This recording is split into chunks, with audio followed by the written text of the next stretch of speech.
ZA. Exemple, si on raisonne ici sur le plan complexe, donc le réel de Z, l'imaginaire de Z, je prends deux points quelconques, le A qui d'affixe 2 plus 3i et B d'affixe 1 plus 2i. Alors, 2, 3, 1, 2, 3. Donc ça c'est 1, 2, 3. Les vecteurs, donc le vecteur U, le vecteur V, où on a ici I, 2i et là 3i. Donc le point A a pour partie réelle 2 et pour la partie imaginaire 3i. Donc on a ici le point A.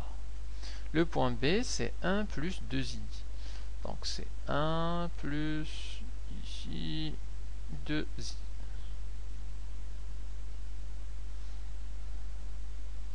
Et le vecteur AB c'est ce vecteur.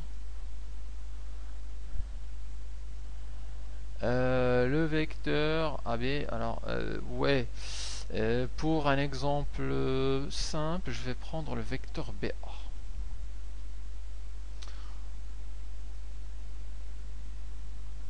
C'est-à-dire celui-là qui part de B vers A. C'est le vecteur BA.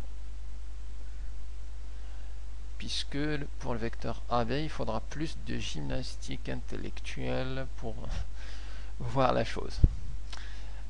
Alors je vous passe cette gymnastique. Alors avec les points A et B, donc et le vecteur BA, on peut calculer la distance AB, ou plutôt la distance BA. Donc la distance BA, d'après la formule, c'est simplement le module du dernier moins le premier. Donc ZA moins ZB. Donc ça va nous donner le module de le A étant 2 plus 3i moins ZB, c'est moins 1 plus 2i, qu'on peut enlever les parenthèses et ça nous donne alors 2 plus 3i moins 1 moins 2i, 2 moins 1 ça fait 1, 3i moins 2i ça fait i. Et donc pour calculer le BA, il suffit de calculer le module de ce nombre-là. Alors le module de ce nombre-là, 1 plus i, on l'avait déjà calculé. C'était ici, et c'était 1 plus i, c'était racine de 2. Donc on peut dire que la distance BA, c'est égal à racine de 2. Donc la distance entre ces deux points, B et A, égale à racine de 2.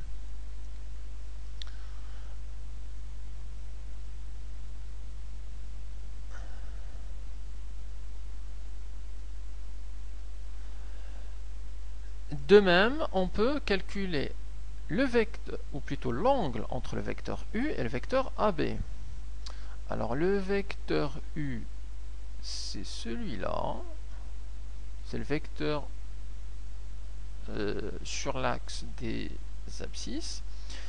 Et le vecteur BA, c'est celui-là. Alors je peux éventuellement ici dessiner la droite pour que ce soit plus clair comme angle. L'angle entre ces deux vecteurs, pareil pour le vecteur U, les porteuses de ces deux vecteurs. Donc l'angle entre U et AB, vous le voyez bien, ça correspond à cet angle-là. Et on peut le calculer à l'aide de la relation. Donc notamment UBA, c'est égal à l'argument du dernier moins le premier, donc ZA moins ZB, et ZA moins ZB, on l'a détaillé ici, ça nous donne 1 plus I à la fin. Donc c'est l'argument de 1 plus I. Or cet argument, on l'a déjà calculé, c'était pi sur 4. Donc c'est égal à pi sur 4. Et donc, l'angle entre U et le vecteur BA, c'est égal à pi sur 4. Alors bien évidemment, là j'ai donné des exemples assez simples pour calculer les distances BA, pour calculer l'argument. On peut trouver des nombres plus compliqués que ça.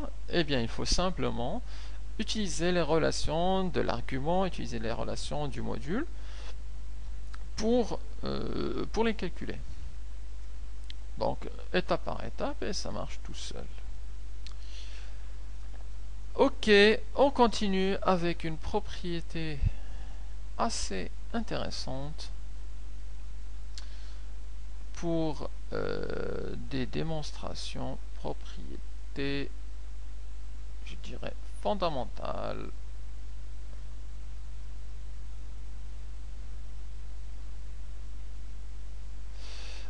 C'est la propriété du ZA moins ZB sur ZA moins ZC. Alors, soit les points A d'affixe ZA, B d'affixe ZB et C d'affixe ZC. Alors, on a un nombre assez intéressant qui est, alors je vais donner ça comme ça, ZA moins ZB sur ZA moins ZC, qui nous donne, alors ce nombre-là nous donne deux informations essentielles, une sur la distance et une autre sur sur les angles. Alors notamment le module de ce nombre-là, le module de ZA moins ZB sur ZA moins ZC, c'est égal à un rapport de distance. Au numérateur, le ZA moins ZB, ça correspond à la distance BA. Le dernier moins le premier, ZA moins ZB. Et au dénominateur, c'est la distance CA, donc le dernier moins le premier. ZA moins ZC. La deuxième info, c'est par rapport à l'argument. En particulier, l'argument de ZA moins ZB sur ZA moins ZC, c'est égal à l'angle entre deux vecteurs. Alors, rappelez-vous bien, celui-là qui est au numérateur, en fait, c'est celui qu'on retrouve en deuxième. En commençant par le dernier, c'est-à-dire BA.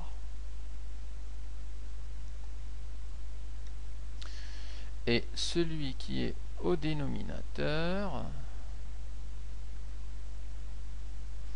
on le retrouve ici en premier, c'est le vecteur CA. Et donc, l'argument de ce nombre-là, ça nous donne l'angle entre les deux vecteurs CA et le vecteur BA. Cette propriété est notamment utile lorsqu'il s'agit de montrer qu'un triangle est isocèle ou qu'un triangle est rectangle. Pour montrer que c'est isocèle, en général on calcule ce nombre-là, on trouve 1, ce qui veut dire que BA égale à CA. Et quand c'est rectangle, lorsqu'on calcule l'argument, on trouve pi sur 2 ou moins pi sur 2.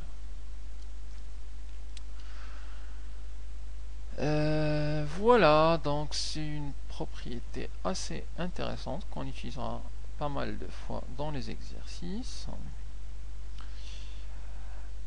Il me reste à vous parler des transformations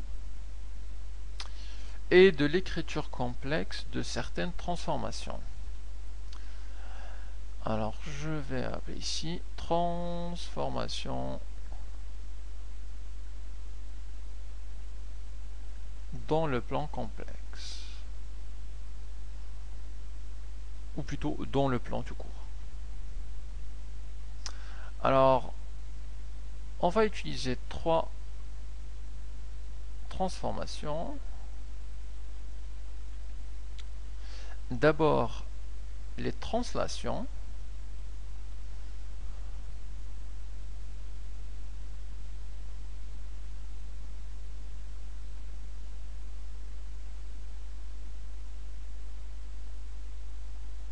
Ensuite, les homothéties.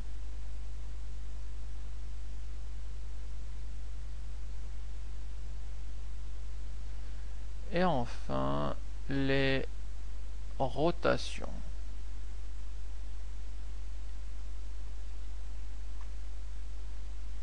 Alors, chacune a une caractéristique, ou deux.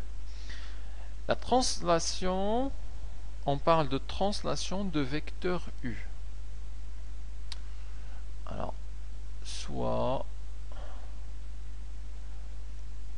une translation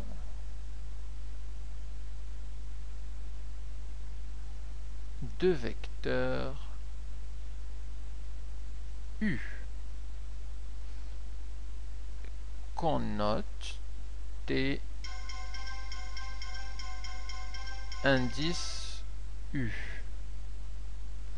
Alors, l'écriture complexe d'une telle translation s'écrit Z' égale AZ plus oméga. Alors, où Z c'est l'affixe du point M, Z' c'est l'affixe du point M', et le oméga, eh bien, il correspond à l'affixe du vecteur U. Donc, si on a un vecteur de translation de 3,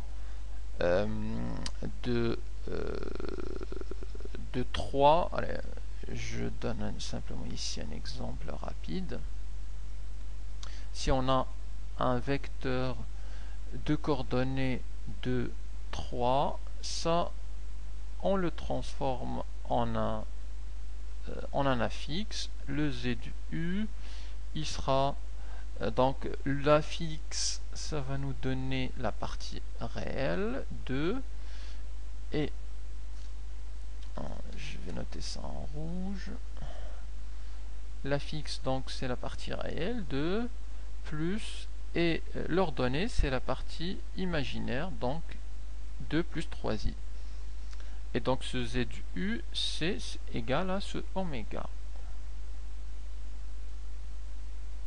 Donc l'écriture complexe d'une translation, on regarde le vecteur de translation, on calcule son affixe, et on a notre écriture.